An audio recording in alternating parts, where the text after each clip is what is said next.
બંધારણ માટે ભેગા થયા છો અને એવું બંધારણ બનાવો કે મેં કીધું એમ આપણા ધર્મના ચારે પાયા એક કરી નાખો. વેલનાથ બાપા, સદારામ બાપા, ભાટીજી મહારાજ અને વીર માતાતા આ ચાર પાયા એકે થઈ જાય ને તો ગુજરાતમાં કોઈની તાકાત નથી કે તમને ક્યાંય પાછા મળી ગયું. અને એ સ્થિતિનું નિર્માણ કરવા માટે કરીને મેં અગાઉ કીધું એમ કે તમામ સમાજો પોતાના સમાજના કામ માટે એક થાય છે. આજે આપણે પણ બધા એક થયા છે.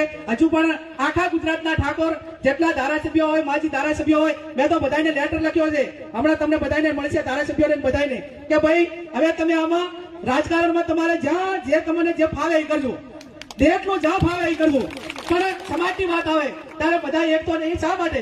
કે આપણે બીજા કોઈ સમાજને કોઈને હેરાન કરવા માટે નહીં. આ ક્ષત્રિય કોને કહેવાય, ઠાકોર કોને કહેવાય? નાનો સમાજ એ ગામમાં ક્યાંક ને ક્યાંક બેન દીકરીની સુરક્ષા માટે એ તમારી પાસે અપેક્ષા રાખે છે. અને તમે પોતે તમારી રક્ષણ કરવા માટે સક્ષમ ના હો તો તમે બીજાનું રક્ષણ કઈ રીતે કરશો?